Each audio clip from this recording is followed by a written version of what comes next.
बिस्मिल्लाहिर्रहमानिर्रहीम। ख़ातिन हज़रात, 80 की दहाई का आखिरी साल था। मैं उस ज़माने में हांगकांग से एक मैगज़ीन आता था, राब्ता। बहुत ही खूबसूरत रिसाला होता था, आर्ट पेपर पे, और उससे पहले इतना खूबसूरत मैगज़ीन पाकिस्तान में नहीं आता था, तो मैं उसके लिए लिखा करता था।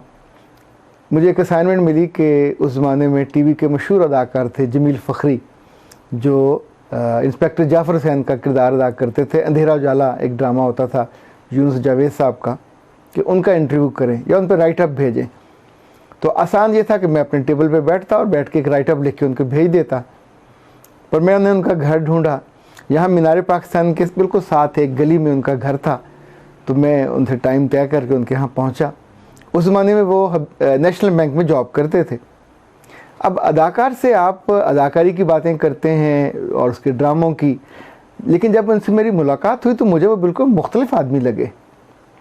मैंने उनसे ख्वाहिश पूछी तो उन्होंने कहा कि मेरी आरज़ू ये है कि मेरा बेटा अल्लाह का कलाम हिफ्ज़ करे। अच्छा, ये कहते हुए उनकी आंखें नम हो गईं। जिस मोहब्बत से, जिस शिद्दत से वो आरज़ू कर रहे थे, तो मैंने पूछा आपने इसका हल क्या निकाला? कहा मेरा छोटा बेटा गौस, उसको मैंने इस हिफ्ज़ पे लगाया। इस बात को बहुत सारे साल गुजर गए। 2006 में मैं यूनिवर्सिटी ऑफ लाहौर में HRD का हेड बना। तो इत्तेफाक ये कि पहले ही साल जो बच्चे मुझे बहुत अच्छे लगे, जिनसे मेरा मोहब्बत का ताल्लुक़ बना, उनमें एक बच्चा ऐसा था जिसका नाम गौस फ़खरी था। और ये वही बच्चा था जो उस ज़माने में हिफ्ज़ कर रहा था, और अपने सिर्फ बाप की खुशी के लिए। गौस में बहुत सी खूबियाँ थी। गौस बाकी लड़कों की तरह था, लेकिन ही वॉज़ वेरी टारगेटेड। शरारती था, लेकिन अपनी शरारतों को एक दायरे के अंदर रखता था। अच्छा, जिस वजह से वो मुझे बहुत अजीज़ और महबूब हुआ, वो उसकी नज़रों की पाकीज़गी थी। वहाँ यूनिवर्सिटी में तो लड़कियाँ बहुत ज़्यादा होती हैं, पर मैंने जो मेरे आसपास बच्चे थे, मैं इसका बतौर ख़ास ख्याल रखता कि उनकी निगाहों में कोई आलूदगी ना हो और वो लोग उन पे एतबार कर सके, लड़कियां उन पे एतबार कर सके। इवन हम टूर लेके झील सैफुल मलूक गए, तो जो लड़के मेरी आँख थे दाएं और बाएं, जिन्होंने इसको पूरा अरेंज किया, गौस उनमें से भी था। अच्छा, वापस आके हमने बहुत से काम किए यूनिवर्सिटी में। इनकी पूरी टीम थी जो मेरे साथ। अच्छा, जो बात इनमें सबसे अनोखी थी, अलग थी, वो थी ज़िंदगी का मकसद का तयन करना। दे वॉज़ वेरी टारगेटेड कि हमें ज़िंदगी में मामूली लेवल पे नहीं रहना, हमने आगे जाना है। और दे लर्न के आगे जाने के लिए आपको बाकियों से कुछ कदम आगे ज़्यादा पढ़ना चाहिए, ज़्यादा सीखना चाहिए।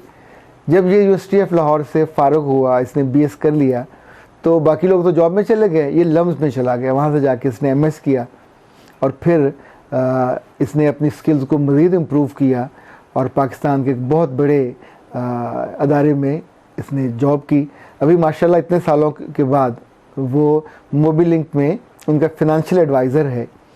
लेकिन आपको हैरत होगी कि इतने साल बीतने के बाद, इतनी बड़ी पोजीशन पे जाने के बाद, ये सो हम्बल, वो आज भी उतना ही डाउन टू अर्थ है। मुझे लगता है कि ये जो बाप की आरज़ू थी, न सिर्फ उसने वो पूरी की, बाप की आरज़ू ये भी थी कि ये बड़ा आदमी बने, अपनी बुनियाद पे और अपने बल पे बने, वो भी बना। और सबसे अहम ये कि जब उसको वो पोजीशन, वो जो मुकाम और मर्तबा मिला, तो उसमें वो तकब्बर और गुरूर भी नहीं आया। उसने अपने आप को संभाला, अपने घर से, अपने दोस्तों से, अपने पुराने लोगों से वो वैसे ही जुड़ा हुआ है। और मेरी दुआ है कि आप भी आज उस स्टेज पे हों, उससे पहली स्टेज पे हों, या किसी इस तरक्की के सफ़र में हों, याद रखिएगा, तरक्की करने के बाद भी अपने लोगों से जुड़े रहना, ये अंदर से बड़े होने की अलामत होती है। और जो बच्चे और बच्चियाँ अपने वालिदैन का मान रखते हैं, उनकी आरज़ुओं को पूरा करते हैं, सच बताऊँ तो यही बच्चे हैं जो दुनिया से चले जाने वाले वालिदैन के लिए एक नेकी और सदका जारिया बनते हैं। और ख़ास तौर पे वो खुशबख्त जिनको उनके वालिदैन ने अपनी उम्र में अल्लाह के कलाम से वाकिफ़ करा दिया होता है, उनसे शनासाई करा दी होती है, उनका हिफ्ज़ करा दिया होता है।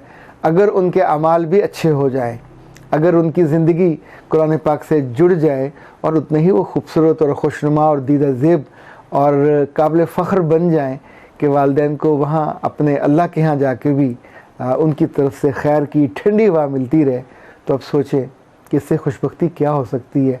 वालिदैन को आपकी तनख्वाह नहीं जाती, वालिदैन को यहाँ की कामयाबियाँ, यहाँ के ग्रेड और आपके प्रमोशनों के लेटर भी नहीं जाते, पर औलाद ने जो अच्छे काम किए होते हैं। जब औलाद को कभी कोई ये कहता है कि तू अच्छे माँ बाप का बेटा है, तो यूँ समझे उस लम्हे माँ बाप की वो सारी ख्वाहिशें, वो सारी आरज़ुएँ जो उन्होंने अपनी औलाद से जोड़ी होती हैं, वो पूरी हो जाती हैं। मेरी आरज़ू है, मेरी दुआ है कि रब आपको भी अपने वालिदैन की आरज़ुओं को पूरा करने वाला बनाए और उनकी इज़्ज़त में इजाफ़ा करने वाला बनाए। सलामत रहिए, सलामती का बायस बनिए और सलामती के पैगाम को फैलाते और आगे पहुंचाते रहिए। अस्सलाम।